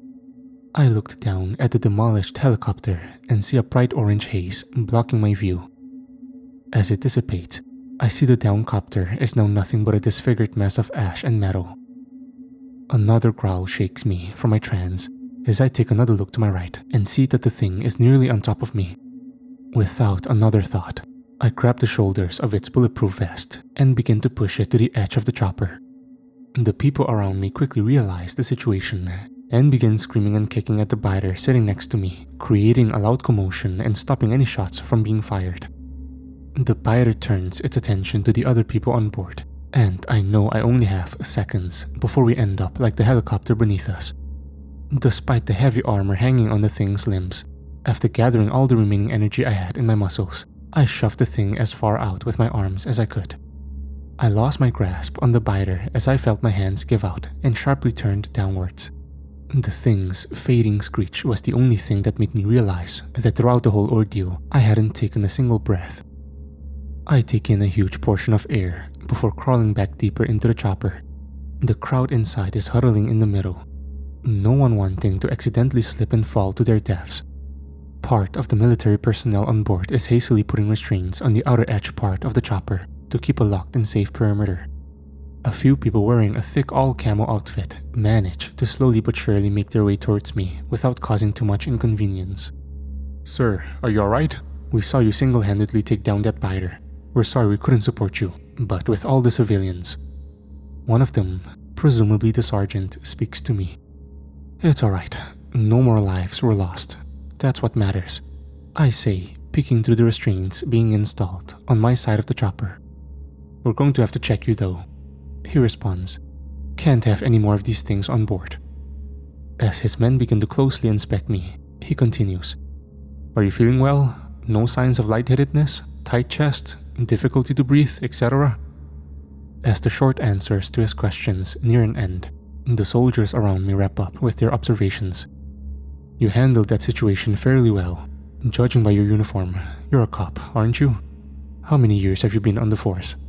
He curiously asks. About 6 years now. Been a hell of a ride. Used to be. The chopper violently shakes before I can finish. We all struggle to find something to hang on to against the turbulence. The helicopter eventually calms, and we regain our balance. Not as much of a hell as this, huh? He says, still clutching the metal bar he had found at the side of the chopper. He shakes his head and looks at me. When we heard the distress signal coming from your area, they sent out the first aircrafts they could get their hands on. He stops and goes silent for a moment. Didn't expect so many of you to be here. I mean, more helicopters were on the way, so it wouldn't be so crowded, but how could it have happened so damn fast? He ponders, lost in thought. I take the time to take a better look through the gaps in the outside entrance of the chopper. After struggling to get back up, my legs eventually regained balance on the metal floor. I peered out onto the ground and saw that the emergency broadcasts were doing a good job with keeping people inside. Nearly all houses had their lights on with their cars in the parking lot, with no one visible on the ground. Suddenly, I get the urge to ask the first thing that was supposed to pop up in my head. Sir, do you mind telling me where exactly our destination lies?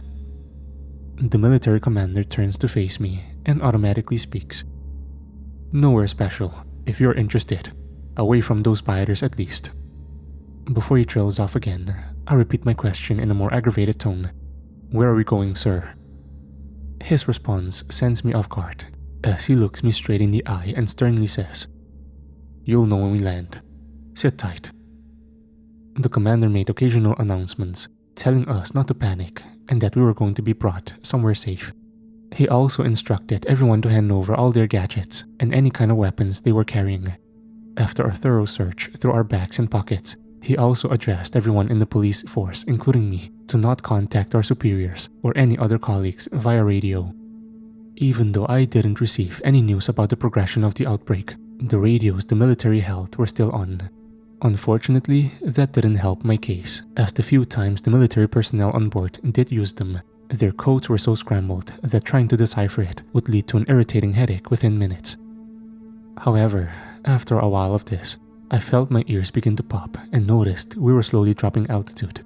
I still couldn't tell where we were supposed to go, but I was starting to notice fewer shelters on the ground, and overall, more rural landscapes the further we flew from the city. I was considering again asking my question now that we were close, when the commander made another announcement. Alright, listen up. We're preparing to land at our destination. You'll have multiple guards escorting you into the building, so don't even think about trying anything. It'll make the whole ordeal so much simpler. He pauses. And safer. The next thing I know, the helicopter slowly begins to chop downward, and I see a group of guards standing outside. When the helicopter touched the ground beneath us, and its propellers slowly came to a stop, a number of soldiers emerged from the group of armed men and split us up into 3 small groups. I ended up in the second group and watched as the first group was taken away by the first batch of soldiers waiting outside. As they walked away, I saw another helicopter had landed and another helipad not far from us. People from inside the helicopter began to walk out, and I saw a familiar teen walk out and start a fuss. I thought the other soldiers and his buddies were trying to warn him, but I didn't get the time to take a closer look, because just as he pushed the commanding officer with a leap of strength, a soldier came up to him and smashed the butt of his rifle against the teen's face with brute force. The teen dropped, and I saw 2 men pick him up and carry him away. As the scene faded, I heard a gruff voice telling us to get out of the plane. We did as he said, and once we were out, the soldiers patted our sides and pockets, and we began walking in the direction of the building in front of us. It had no extraordinary remarks aside from the grayish haze that coated the surface of its 3-story floors. I tilted my head around just enough to inspect my surroundings and not cause any suspicion. I glanced at the guards and saw that their faces were calm and still, but their hands tightly gripped the M4s at their sides, I also managed to sneak a look over my shoulder and guessed that we were in the middle of nowhere, since there was nothing in sight aside from a few distant trees. I didn't notice how my pace slowed down as I continued to hastily look around. "Hey, move it, officer. This ain't a museum," a soldier behind me says as he forcefully nudges me forward. I annoyingly pull my hand away and continue to move forward. When we reach the building, I see another task force is already waiting for us just outside the entrance. The previous soldiers that were with us leave and go back to the helicopter, while the new troopers take us in. Inside, the first thing that shows up is a hallway with offices on either side, all leading up to a set of stairs. We are tentatively escorted up the stairs leading to the second floor, where a lounge of some sort stood. Before we even had time to get off the stairs, we again find ourselves being pushed up and continue walking until we reach the next floor, where I see 6 cages strategically positioned across the walls, 3 on each side, and 1 already occupied with the first group that got out of the chopper. This was the final straw for all of us.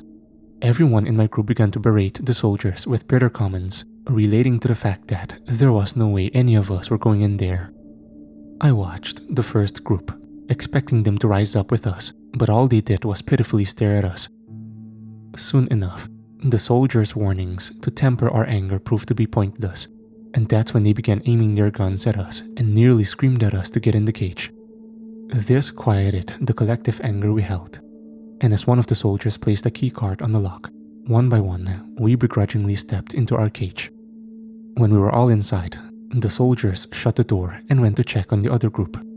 What I hadn't realized is that aside from me, there were only 2 other people with me in my group, though it seemed like we had more. After a few minutes of thought and silence, one of the people with us walked up to me and offered a hand. "Name's Rob."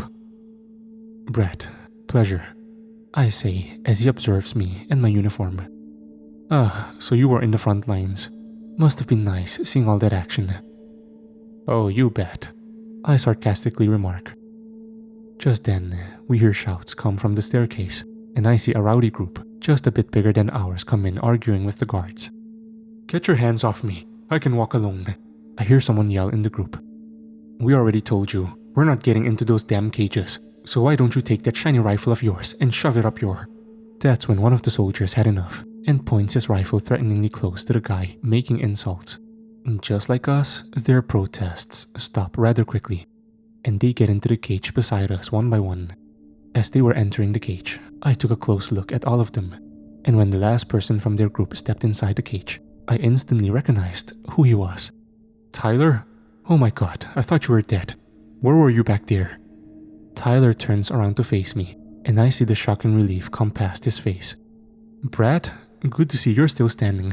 I thought I saw you at one point back at the outpost, but there were just so many people, and those biters, everywhere." He looks upward as if he's trying to recall something. "Can't remember a thing. Last thing I know, I'm getting shoved into a helicopter. Then I wake up, and we're soaring through the air. Then those soldiers. Assholes." Suddenly, a thought came to the front of my mind. "Hey, were you on the helicopter where those guards knocked out that kid earlier?" "What kid?" "Oh, yeah, I was with him on the helicopter. Frankly, he was annoying the hell out of everyone during the trip. Warning after warning. Hope he's okay now, though." Tyler answers. We stand behind the barbed walls in front of us as we both think back to what happened. "You know," Tyler begins, "how does one start in a battlefield defending their town only for them to be repaid by getting shoved into a small confined cage with nothing but a rusty sink and toilet? I mean, we should be treated like veterans, not some kind of prisoners. Could have at least given us a nice small room with some essentials." He laughs. "Guess they really want to keep us on edge." I chuckle. "And chances are, nobody even knows." "Wait, what do you mean no one knows? You have some people you know here, right? They'll notice you're missing, and now that the truth is out there." "I don't know. I didn't get called when this thing started. The local military didn't hear about it for a while. They didn't tell us when this whole thing started. Didn't tell us when it got here. Hell, they're still probably not telling anyone what happened back there. Probably already contacting our families and friends," I disclose. "But they couldn't just hide all of this, could they?" We stand there silently, once again getting lost in thought, when Rob approaches. "Wait, You didn't know any of this? He says in a surprised tone. Well, I don't know about my colleagues since I was on vacation, but in terms of protocol, they should have contacted me earlier. Chances are everyone's orders were delayed until the last second. Whoa, they really wanted to keep this a secret from everyone, huh? Didn't they realize all of that would just lead to this? Why didn't they send you all out? Because they overestimated their manpower. An aged voice came from behind us. We turned to a man, probably in his mid-60s, standing in a crouched position on the other side of the cage. His white hair was brushed to the side of his head. His chin was shaven, and he wore a pale face with tired eyes. They did once. Thought they would get away with it again, he said, almost like he was recollecting a past moment in his life. What do you mean they can do it again? This is the first time the police and military force have encountered this kind of outbreak at this scale. If they hadn't, we wouldn't be standing here in this godforsaken cage, I exclaimed. That was the idea. Dealt with it once. Comes up again, no sweat. But that's not what happened. We stared at him with curiosity, waiting for him to continue. There was a similar case once I was still fit to serve. I was on a patrol when they called us in. The voice sounded urgent, desperate even. By the time we arrived, most of the action had already wrapped up, but I still heard the last gunshots and the last screams. I hadn't noticed, aside from us, there were also agents, probably the FBI, already scanning the area. They hurriedly led us away, but I managed to catch a glimpse of something I was never meant to see. It looked like an officer, but something about it was off. He was about to jump on someone. Then I heard a shot ring out. I didn't want to see the rest of it. In any case, I played dumb afterwards during the interviews. But, my God, how many years have passed? His fingertips rubbed the surface of his closed eyelids in an exhausted manner. They know how to keep you silent. They'll learn everything about you, keep you in line with such intimidation. Well, it's only when you're an old man like me, when your days are numbered, that you don't care how many threats they throw at you. He sighs and looks at me. I'm sorry you had to see that today, son. If they release us, I want you to get as many other people as you can and get as far away from this place as possible. It's only a matter of time. I nod at him with empathy in my eyes. Before he looks away, I ask, Hey, I didn't catch your name. He turns his attention back to me. Oh, almost forgot. Chris. My name's Chris. He rasps, just as we begin to hear the familiar voices of struggle come from the stairs below us. I don't remember how much time passed as we all sat in those cages. Sometimes people would be brought and shoved into nearby cages or sent to another sector altogether. Aside from surveying us 24/7, they had daily checks on us concerning any symptoms or temperatures we had. Some people try to defy their authority by not answering their questions, but by the third day, there wasn't any hesitation to comply with what they said. There weren't any visible clocks, and the only thing keeping me on track with time was the meals they brought us each day and the nightly lights out they would announce as they walked by each cell. This time was no different. We were in the middle of a discussion when the main lights turned off and the backup ones came on. We heard footsteps walk past our cells, doing the usual drill. We all said our goodnights, and I lumbered off in the crimson darkness. Good morning, sleepy asses. Don't care how you slept. Need all ears and eyes, now. I was suddenly awoken by the commander's voice. People drowsily rubbing their eyes and looking at him. Everyone, get to the back of your confinement. The following called up will step up to the front of their cell and wait until given further instructions. We have all your personal data and know what you look like, so anyone who disobeys will be severely punished. We all move to the back of our cages as he begins reading the names of his list. Why do you think they're calling people up? Rob whispers to me, probably questioning from what I guess. The commander finishes reading the list and ends with the final name, Brad Harrison. After the initial shock of hearing my name, I walk to the front of my cage and turn around. Rob is peering at me with worried eyes, while Chris looks at me with confidence, almost determination. Do not attempt to struggle while we extract you from your cell, the man says as nearby units begin unlocking our cages. The gate to my cell opens, and I begin to step out. Before they have me in the handcuff position, I manage to catch a glimpse at Tyler, who gives me an approving nod as he lines up in the front and begins to walk forward. We all pull out of our cells and watch as the rest of the soldiers move to the other sectors while we begin to head towards the stairs. Even though this would have made a great opportunity to make a run for it, something kept all of us in check, almost like a feeling that we should just follow the guard's orders. We head down to the next floor and enter the room with the lounge I had previously seen the first time I was on these stairs. We walk past most of the room when I see a single door on the left at the end of the room. Beside the door, 2 soldiers were standing with rifles in hand. One of them pulled out a keycard and used it to open the door we were heading for.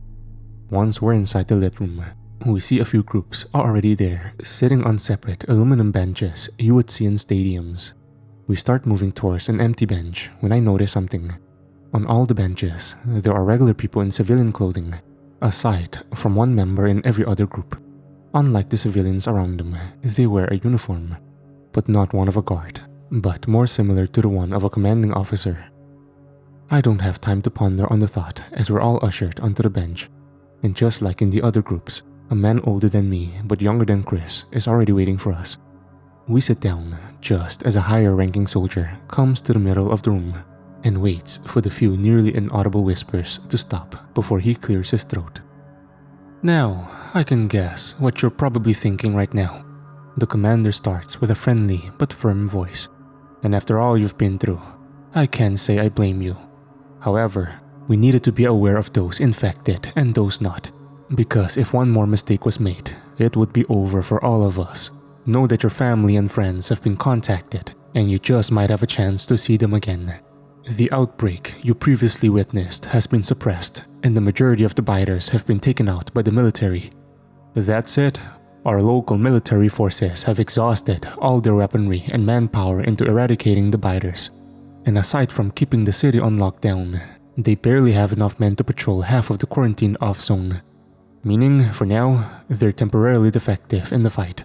The quarantine area is large in perimeter, and any open space can prove vital for the biters if they find a way out, and fatal to us.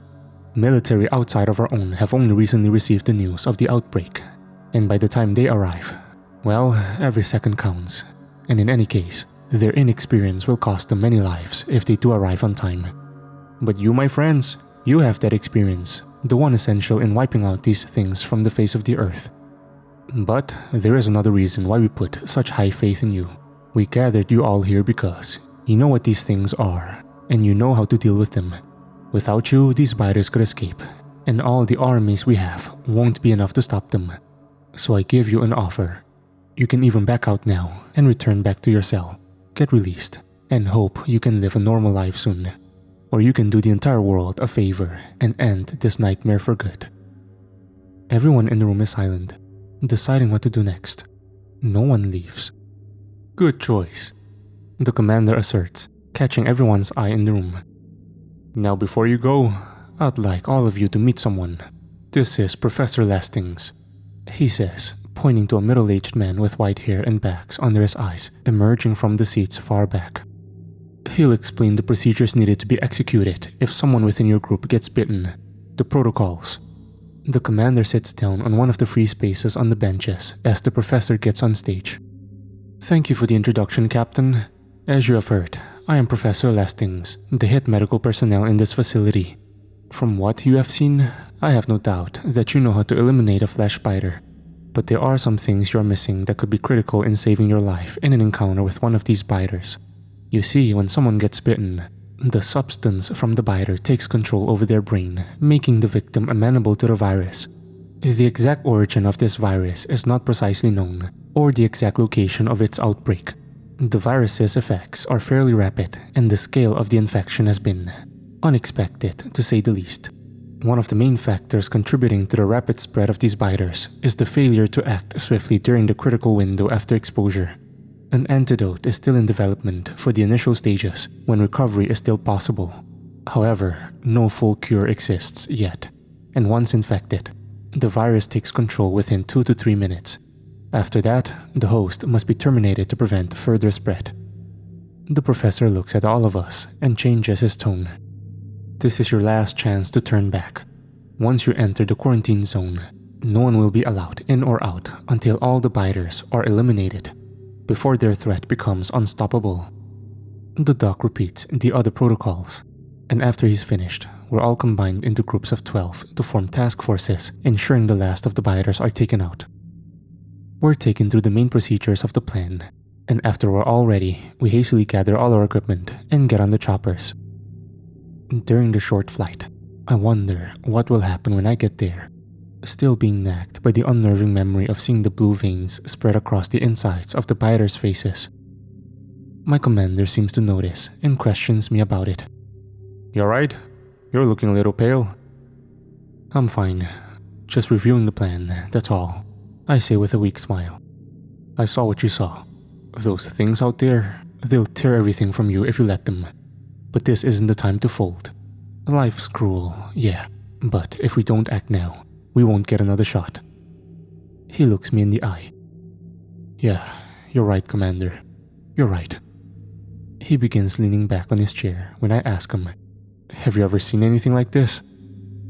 He turns around, surprised, and slowly answers my question. No, I haven't. Why do you ask? It's nothing. It doesn't matter if it's happened before or not. Those biters are going back to where they came from. Straight into oblivion. The commander's concerned look turns into a smile. There's hope for you yet, kid. I noticed the helicopters were beginning to lower, and we all braced ourselves. Once the choppers touched the ground, we all got a hold of our rifles and jumped out onto the grass. As we began jogging towards the barbed fence, I took in the familiar surroundings I had seen the last time I was here. Caution tape still hung loosely around the park, and the usual sounds of birds chirping were long gone. As we got closer to the entrance of the quarantine zone, I saw soldiers, dressed similarly like us, wearing dark gear with gas masks attached to their heads. They were heavily guarding the entrance of the zone and patrolling the nearby area. A medical tent was set up not far from the troops, with both them and the medical personnel present. To top it all off, there were a few heavy armor trucks situated next to the guards, machine guns loaded on top, like the ones I'd seen earlier. We all come up to the troops standing next to the entryway, and our commander comes forward to talk with the guards. Pack 2 going in for the final scan. Understood. You're clear to move out. And be careful out there. We haven't heard from the last group that went in for a while. Roger that. We'll stay cautious. Our commander responds to the guard, before the soldier unlocks the gate and radios for our arrival before we move in. We stood in a shaded area where the sun's rays were unable to penetrate the thick branches above us. There was a path leading deeper into the park, which I knew would turn into a dirt trail if we went further. Aside from the path, there were no other buildings in sight, and no real other direction to follow. Before we moved forward, our captain reminded us that our objective is to explore our sector in the forest and check every structure in the area until we reach the other side of the zone, from where we would return to the main entrances and await further orders, if there were any. We followed the passage through the woods and eventually reached a clearing where we saw a few wooden houses with one standing out from the rest, containing 2 stories, all scattered across the field. We entered the small cabins first with nothing particularly special in them, except for the furniture left by the owners. Next, we head to the larger house, moving more cautiously as we opened the rusty door and its creaks echo through the hollow interior. We moved in with our weapons close and ready to fire as we went from room to room. With the first floor empty, we went up the stairs to reach the second. The first room we saw had an open doorway with a hand picking out at us. Out of instinct, someone in my group fired, but our commander quickly ordered a ceasefire. As our eyes adjusted and the room came into focus, we realized the arm belonged to a corpse. We thought it was a biter at first, judging by the black pools of blood surrounding it, but a bullet was already lodged in its chest. It didn't take long for us to leave the building and move on. Aside from the occasional updates about other squads entering the zone, the mission became repetitive. We found ourselves trudging through brush, stepping over sticks and ducking under branches, and honestly, we were starting to get bored. As we moved out of a particularly crowded area, all our radios suddenly crackled to life. Hello? Someone shouted, panic thick in their voice, gunfire erupting in the background. This is Pack 4 in the Midwest. Requesting immediate reinforcements. We're near a tall yellow building. Biters have overrun our...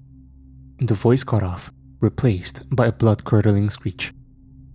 Then, silence. After a tense pause, the commander raised his radio to his mouth. Pack 4, can you give us your exact coordinates? No response.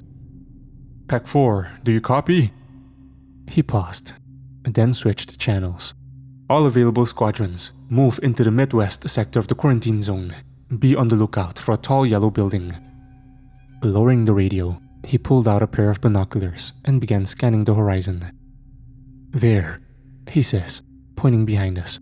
We turn around and sure enough, behind the storm of branches, a yellow building just tall enough to stretch its neck out over the woods is situated past the trees in front of us. We're probably the closest squad to them. If we hurry, we can probably make it. Come on. We ran past the twigs, slicing our faces, the mud below us sloshing under our boots as the building we were heading for kept getting bigger in size. The closer we got, the more clear the shouts and gunshots were heard up ahead. When we were close enough, we slowed down our run as we carefully looked around the bushes. The sounds of struggles had ceased, and all that could be heard now was low, deep growls. Even though I didn't want to believe it, my fears were confirmed when I took a glance out of my crouched position and saw bodies lying on the floor. The gunfire had stopped, and it looked like the biters had been victorious as they roamed the woods in front of us, some wearing military attire. A specific biter caught my attention, even from the back. I think he was in one of the cells in the same room as I was. He slowly turned to face me, and I swiftly hid behind a tree before he spotted me. I looked to the commander, who was motioning us to prepare to kill all remaining biters. He began a countdown from 3 to 2 to 1. We all aimed our rifles at the closest target and fired. Momentarily stunned at the sudden attack, the biters immediately reacted and charged us. We continued to shoot off rounds, making sure to always have someone covering us when we were reloading. Our surprise attack couldn't last forever as the vast numbers of the biters caught up to us. They all came down on us at once, and despite our best efforts to shoot only at the biters, some of our shots accidentally hit our own squad members. Only a few managed to push the biters off and land a bullet in their hearts. Suddenly, a figure jumped up behind the horde of biters and proceeded to gun down a large portion of these things storming towards us. His distraction allowed us to take out the remaining biters in view. However, a lone biter managed to break through his defense, tackling him to the ground.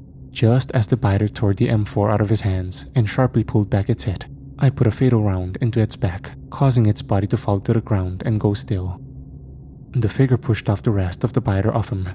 When he saw me, his face relaxed and he let out a laugh. I gave him a hand, which he grasped, and I helped him up. So now we're even, I say. Well, I guess we are. Carter replies. Someone shot at the sky to see if the noise would attract any hidden biters, and we hear more groans coming from inside the forest.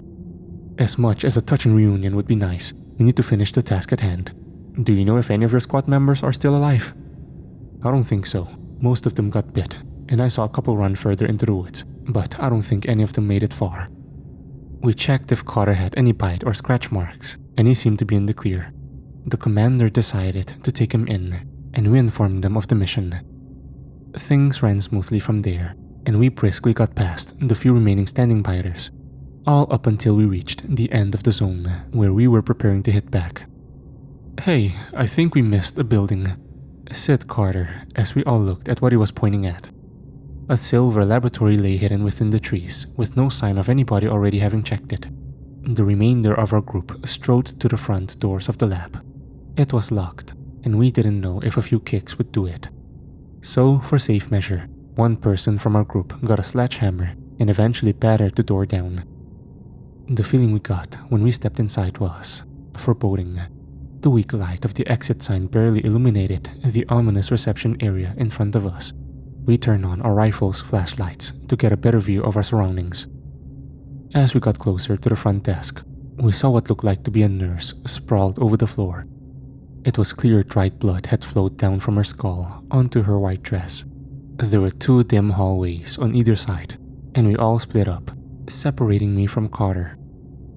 The doors were all closed, but not locked like the front ones. We directed the muzzle of our gun at the handle of a nearby door and carefully pulled it open. As soon as it was ajar, a biter in military gear crashed through, throwing himself on the wall. He grabbed the first person in arm's reach, and we instantly reacted and fired at the level of the biter's chest until he went limp. I reloaded as the commander and the others went to scan the room. I followed suit, and we went inside, finding a scientist laying on the floor with a Glock lying near his chest. We quickly examined the other rooms before moving onto the stairs. Our commotion had brought about more biters from the upper floor, as we took out a couple of them tripping over the stairs and rolling down, breaking just about every remaining bone that was intact in their body. We boosted up the stairs before any other biters decided to investigate what was happening downstairs. When we reached the next floor, there were a few infected scientists wandering the lab's main testing rooms. When they saw us, they began shuffling towards us. The spot on my shoulder, bruised from the constant recoil of my rifle, throbbed with pain as muzzle flashes lit up the room, and the biters dropped one by one. Another squad mate and I pushed through a door that led into the next office. My bright flashlight shone into the dark room, dust flying around.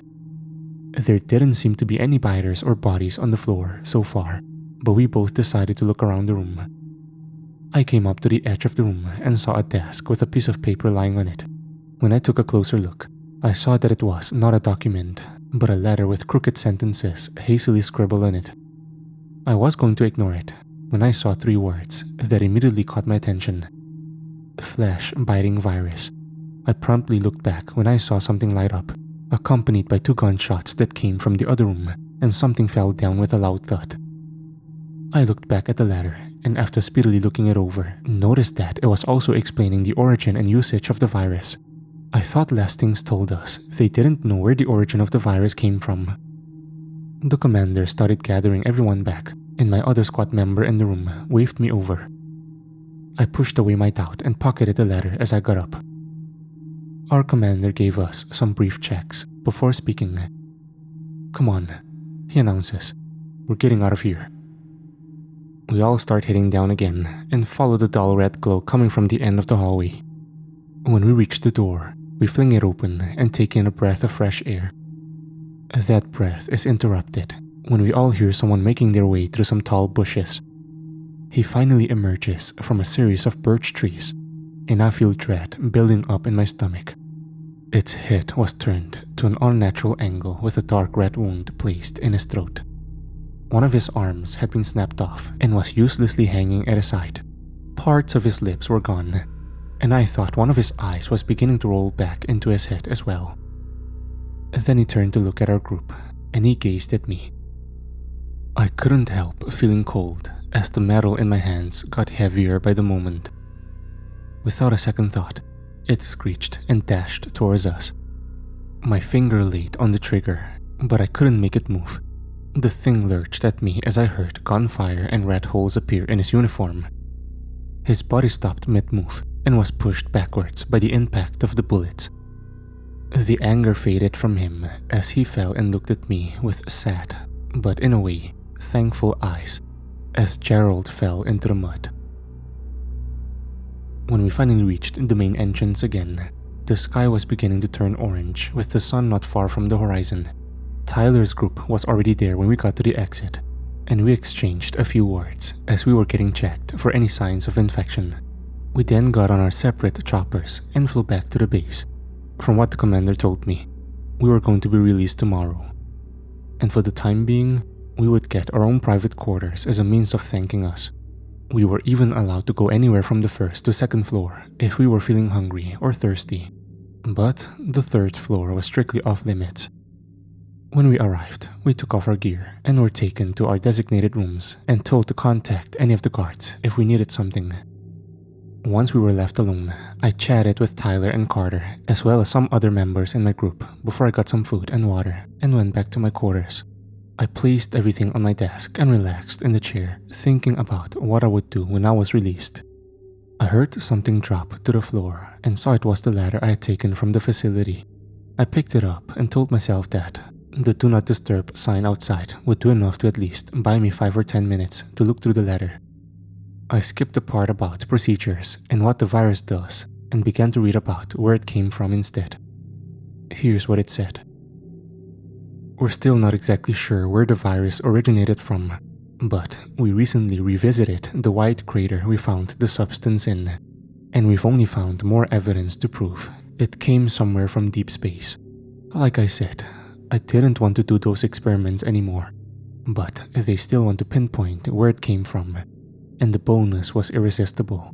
But that's the least of my worries. Matt's still convinced we can use the substance to create an antivirus capable of curing at least one type of cancer. Even after all those years, he's still at it. Nobody leads it back to him, but he's as careless as ever. You know what happens when the substance is transferred into a person's bloodstream. Imagine what the scale of another outbreak would be if it got out of hand. I have to go now. Matt's doing something. I promise I'll visit as soon as I can.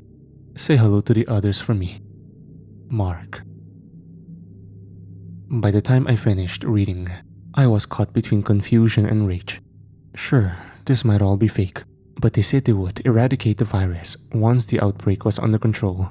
And if, after all that, they're still lying to us. I don't know exactly why I went to Professor Lestings first, but it felt like the only logical choice, since he knew the most about the virus. Most of the doors in my hallway also had the same do not disturb sign like I did, and during my walk to Lestings, I only saw a few faces aside from the guards.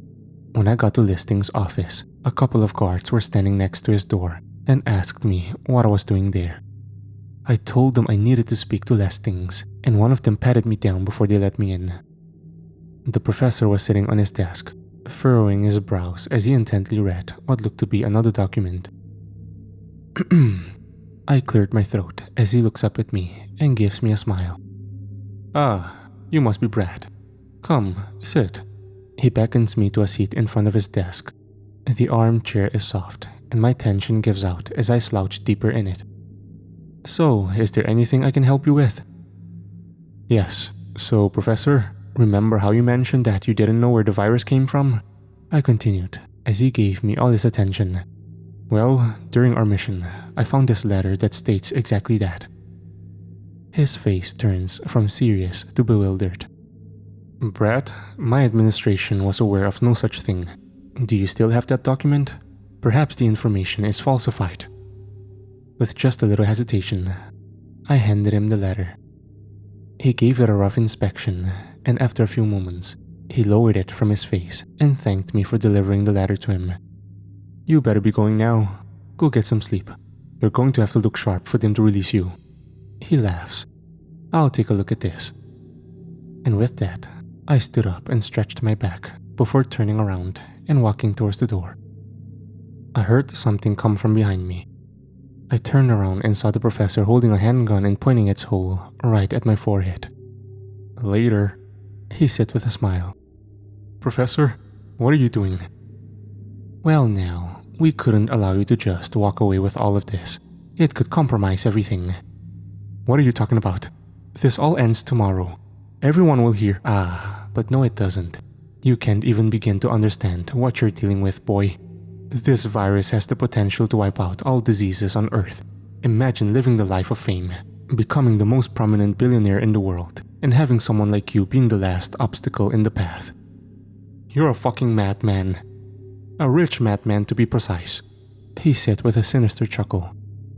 I always insisted my walls should be soundproof. Just before he's about to pull the trigger, something falls from his desk and bumps on the ground. He looks to where the noise came from, and I take the chance to charge him. Now, even though this guy is nearing his retirement age, he still has the fight and strength to put up a challenge. I take him down and land a punch to his nose, watching him howl in pain. He holds up his arms near his face as I try to break his defenses, but he holds off long enough to shove his fist up my gut. As we continue to exchange blows, he dodges me well enough to not lose the pistol, but I attack him often enough for him not to have a chance to use it.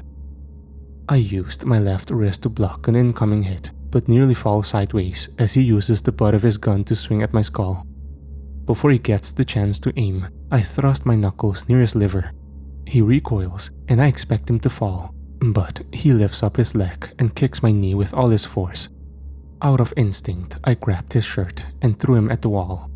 I heard something snap as the professor defeatedly slumps to the floor. I began to approach his broken figure when I noticed he's smiling. A sick, deteriorated smile. He lifts up his pistol, and I hear a deafening crack. Something sharp pierces my skin, and I drop to the ground, pushing myself against the wall as my vision blurs and my ears ring. What in the holy hell is going on here? I think I hear Harper exclaim as he bursts through the door with the guards rushing in. A figure hurriedly comes up to me and kneels to face me, and I realize it's the chief. He's talking and pleading with me, but I can't make out what he's saying. I see Lastings having his weapon taken away and him being detained by guards and medical personnel.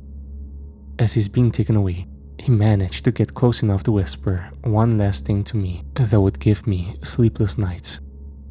I see the chief being pulled away and doctors running up to me before everything goes dark. I woke up in the hospital with a nurse standing beside me. She revealed that the bullet had hit one of my vital organs, causing severe blood loss and explaining why I had blacked out so quickly. She also told me the doctors barely managed to remove the bullet and stabilize me in time, and that they would have to keep me in the hospital for a while. Before anyone was allowed to see me, I had some agents visit me that made me sign some federal agreements and give me my phone back. Once they cleared out, I had Carter and some of my other family and friends visit me. They never asked how I got shot, but it was still nice to catch up. From what I was told from Carter, when the professor was questioned, he made up some bullshit about how I got mad he wasn't giving up private information and how he used the gun to defend himself when I attacked him. Half of the cameras in the building were suspiciously inactive during our confrontation, and with no one to back either of us with concrete evidence, we were let off the hook, and he disappeared before anyone else could get to him. Eventually, I was released, and I drove back past the nostalgic atmosphere of my neighborhood. When I got back to my house, I could say I was ready to lead a normal life again, without Logan and Jack. But there was still something that made me look over my shoulder every once in a while. Something that occasionally gives me nightmare I wake up from in a cold sweat. That virus is still out there. If another outbreak happens, we might not be as lucky. We might not be able to stop it. And that will be our last mistake. I know I shouldn't be telling this to everyone, but after staying silent for so long, everyone needs to know what they're up against. All I hope is that the virus is locked away deep inside a hidden place, never to see the light of day again. But if it does, well, then the professor's words weren't in vain. After all, I can't stop the inevitable.